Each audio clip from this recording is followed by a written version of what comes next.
दंपति बड़े तपस्वी थे।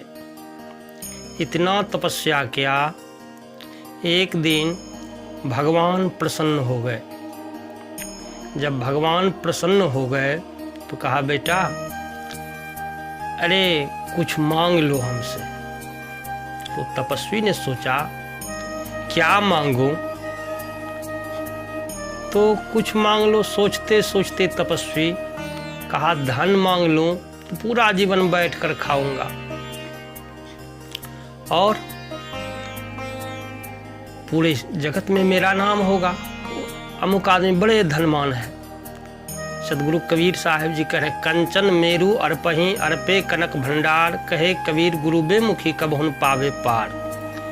भक्ति तो सब लोग करते हैं, देवताओं को प्रसन्न कर लेते हैं भक्ति करके, लेकिन बिना गुरु के जो भक्ति कर रहे हैं या बिना गुरु बनाए ऐसे घोषणा करवा रहे हैं, तो उससे क्या होता है। कबीर साहब करे, कंचन मेरू अर्पहि, धन तो मिल जाएगा, जस मिल जाएगा, लेकिन तुम्हारा नाम निशान नहीं रहेगा। क्योंकि कहने वाला आदमी रोकने, बिना ब्रेक के गाड़ी देखो बहुत एक्सीडेंट करते हैं। और ब्रेक क्या है? गुरुजी ब्रेक है। कह देने से नहीं होगा, करने से होगा। तो भगवान कहा एक वर, एक ही वर मिलेगा। तो तपस्वी सोचा चलो धन अच्छा है मेरे लिए, धन ही मांग लो। फिर तपस्वी मन ही मन सोचने लगा, करे मेरी माँ है घर में बूढ़ी, मैंने तपस्या इतना दिन किया, मेरी माँ कैसे रहती होगी, थोड़ा माँ को देख ले। फिर माँ के पास गए तपस्वी, माँ की आंख से माँ अंधी हो गई। माँ अब माँ को दिखता नहीं है, तो माँ के पास गया, कहा माँ मैंने आपको छोड़कर तपस्या करने गए थे, आज मेरे तपस्या से भगवान प्रसन्न हैं, लेकिन माँ वह एक वर देना चाहते हैं, तो क्या मांग लूं? तो माँ ने कहा कि बेटा अरे मेरे पास आँख नहीं है, अब भगवान से यही वर मांग लो कि आँख हो जाए माँ की। तो अब तपस्वी सोचने लगा कि चलो अच्छा, माँ तो माँ की इच्छा है, आँख मांग लो। चलो मेरी पत्नी है घर, पत्नी की भी कुछ इच्छा होगी। पत्नी के पास गए, पत्नी के पास जैसे गए तपस्वी, तो पत्नी ने कहा देखो आपने विवाह करके घर लाया, एक भी संतान नहीं है मेरे, तो इतने दिन तपस्या में लगा रहा, क्या मिला तुझे? तो तपस्वी ने कहा हाँ हाँ मुझे मिला, भगवान खुश हो गए मेरे तपस्या से, मेरी भक्ति से, वह एक वर देना चाहते हैं, क्या मांग लो? तो पत्नी ने कहा कि देखो एक लड़का मांग लो जो लाठी का सहारा बनेगा। अब तपस्वी मन ही मन सोचने लगा, करे मैंने तो कहाँ फंस गए आकर, तपस्या को छोड़कर आए यहाँ राय लेने के लिए, लेकिन राय तो गलत निकला। माँ कह रहा कि मेरी आंख मांग लो, और पत्नी कह रहा बेटा मांग लो। बेटा अब किसकी बात मांग लो? मेरी इच्छा है धन मांग लो। तो अब तपस्वी एक वृक्ष के नीचे रोने लगा। कबीर साहब करे, साधु वृक्ष सद्ज्ञान फल, शीतल शब्द उचार, जग में होते साधु नहीं तो जर मरता संसार। साधु वृक्ष रूप है, उसकी छत्र छाया में सब लोग रहते हैं। तो एक वृक्ष के नीचे तपस्वी रोने लगा कि मैंने क्या कर दिया, अब माँ की इच्छा पूरी करती हूँ, पत्नी नाराज है, अब पत्नी की इच्छा पूरी करती हूँ तो मेरी माँ नाराज हो जाएगी। अब वह रोने लगा, जैसे रो रहे थे उधर से एक साधु आ रहे थे, गुरु। अब रोने की आहट सुनकर साधु वहीं रुक जाता है। कहा बेटा अरे क्यों रोते हो? कहा गुरुदेव मैंने इसलिए रो रहा हूं कि मैंने बहुत दिन तपस्या किया, भक्ति की भगवान की, भगवान ने मेरी भक्ति को देखकर प्रसन्न हो गए और एक वर देना चाहते हैं। तो मेरी इच्छा था धन मांग लूं। तो जब माँ से राय लेने गया तो माँ कहा कि देखो बेटा, मेरे आँख नहीं है, अगर आँख होता तो मैं संसार को देखता। अब माँ कह रहा कि मेरी आँख मांग लो। जब पत्नी से गए राय लेने के लिए तो पत्नी कह रहा है कि एक लड़का मांग लो। अब पत्नी की इच्छा पूरी करती हूँ तो माँ नाराज, तो माँ की इच्छा पूरी करूँ तो पत्नी नाराज। मेरा इच्छा है धन मांग लो, तो अब क्या मांगू, मेरे दिमाग में कुछ नहीं आ रहा है, इसलिए मैं रो रहा हूं अपने कर्म पर। तब गुरुजी, गुरु तो गुरु है, साहब कह रहे हैं गुरु अगर सच्चा मिल जाए, जाका गुरु है, पहले अंधा गुरु था। तपस्या क्या है? अंधा भक्ति, अंध परंपरा भक्ति। तो कबीर साहब कह रहे जाका गुरु है आंधरा, चेला का कराए, अंधे अंधा पेलिया, दोनों कूप पड़ाए। अब दोनों कूप में हैं, माँ भी कूप में है और पत्नी भी कूप में है, और तपस्या बिना गुरु के करना वह भी किसी काम का नहीं।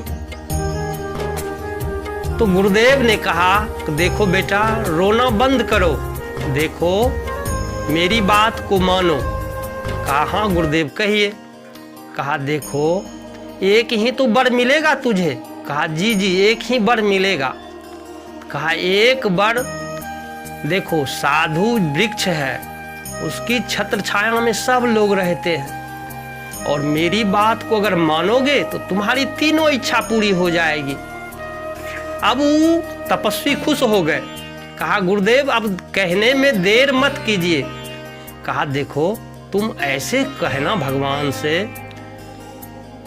कि मेरी माँ मेरे पोता को, अपने पोता को दूध भात सोना की कटोरी में खिलाते हुए देख ले, यही वर दे दो भगवान। अब यही वर दे दो तो वह खुश हो गए। तो कबीर साहब जी जैसे गुरुदेव ने कहा कि बेटा तुम भगवान से ये कहना कि मेरी माँ अपने पोता को सोना की कटोरी में दूध भात खिलाते देख ले, तो तुम्हारा एक वर पूरा हो जाएगा। एक वर के साथ तीनों वर पूरा हो जाएगा। अब इतना सुना, कहा रे ठीक गुरुदेव की बात बड़ी अच्छी है। तो साहब कह रहे हैं गंगा नहाए एक फल, संत मिले फल चार, गुरु मिले अनेक फल, कहे कबीर विचार। कि बिना विचार किए भक्ति जो लोग कर रहे हैं उसका तो नरक रखा रखाया इसी लोक में है। उस लोक की क्या बात करेंगे वो। अंत में गंगा नहाए एक फल, गंगा नहाने से सिर्फ बाहर की शुद्धि होती है, संत मिलने के बाद भीतर की शुद्धि होती है, और संत गुरु मिल जाए तो चार फल की प्राप्ति होती है। क्या? अर्थ, धर्म, काम और मोक्ष। इसलिए संत गुरु से दीक्षा शिक्षा लेकर तब भक्ति करोगे तो तुम्हारा उद्धार होगा, अन्यथा तुम उसी तपस्वी की तरह रोते रहोगे। तो जैसे भगवान आए और तपस्वी से कहने लगा बेटा अरे एक वर तुम्हारा बाकी है, कब मांग रहे हो? कहा हाँ गुरुदेव एक वर दे दीजिए। तो कहा कौन सा वर है? कहा मेरी माँ अपने पोता को सोने की कटोरी में दूध भात खाते देख ले। अब भगवान भी सकुचा गए, अरे ये तो एक ही शब्द में तीन बार मांग रहे हैं। इसकी माँ तो अंधी है, पहले इसकी माँ को आंख देना होगा, फिर इसकी पत्नी को एक पुत्र देना होगा। फिर ये तो है गरीब, इसके पास सोने की कटोरी कहां से आएगा? अरे इसे धन भी देना होगा। अब सोने की कटोरी में दूध भात एक गरीब आदमी कहां से खिला सकेगा? अंत में भगवान सोचा कि अब तो हम हार गए हैं, अगर इसे वर नहीं दिया तो ये मेरी कहना भी निरर्थक होगा और इसे स्वर्ग होगा, हमें नरक हो जाएगा। तो भगवान भी अब उदास है कि अब क्या करूं। चलो जब हार गए हैं तो इनकी तीनों इच्छाएं पूरी। अब सोना की कटोरी, तो फिर भक्तों तपस्वी को धन दिया, फिर उनकी मां को आंख दिया, फिर आंख के बाद उनके पत्नी को एक संतान दिया।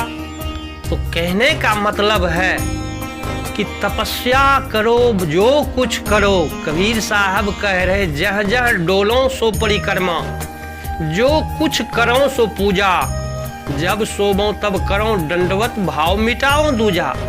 हमारी भावनाएं गलत हो गई है। आज कितने मत पंथ हो गए हैं और लोग आपस में लड़ झगड़ रहे हैं। अरे वो तो अमुक पंथ के, वहां क्यों जाऊं, ये अमुक पंथ के हैं। लेकिन सब कुछ भूल गए इन्होंने। कबीर साहब कह रहे, देखो एक मटिया एक कुम्हारा, एक सबन का सृजनहारा, एक चाक सब चित्र बनाई, नादबिंद के मध्य समाई। देखो एक ही कुम्हार सबकी चित्र बनाते हैं, एक ही मिट्टी का सभी का घड़ा है। संकल्प हो हमारा इंसान हम बनेंगे, इंसान बन गए तो भगवान भी बनेंगे। अरे पहले इंसान बनना सीखो, इंसान बनो। और कबीर साहब कह रहे हैं कि देखो लोग क्यों लड़ रहे झगड़ रहे हैं, इसलिए कि संतों की बात को पर विवेक नहीं करते। कबीर कहते करें, बच्चे कम हो अधिक पेड़, जीवन सुखमय संपत्ति ढेर। कि बच्चा तो बहुत बना लिए, लेकिन संपत्ति के बिना वह उदास रहता है, गुरु के बिना उदास रहता है। तो अगर सच्चे सदगुरु मिल जाए तो उसे करने में देरी ना करो और जल्दी कर लो। और समय दौड़ा जा रहा है। देखो साहब कहते, दौड़त दौड़त दौड़िया, जहां तक मन की दौड़, दौड़ी थका मन थिर भया, वस्तु ठौर की ठौर। तपस्या बहुत दौड़ लगा रहे थे, यहाँ तपस्या, यह करो वह करो। इतना तपस्या किया, इतना शरीर को तपाया जलाया, इतना कष्ट सहा, लेकिन सहज में ही उन्हें सदगुरु मिल गए। तीनों फल मिल गया। माँ की इच्छा पूरी हो गई, पत्नी की इच्छा पूरी हो गई, उनका अपना इच्छा पूरा हो गया।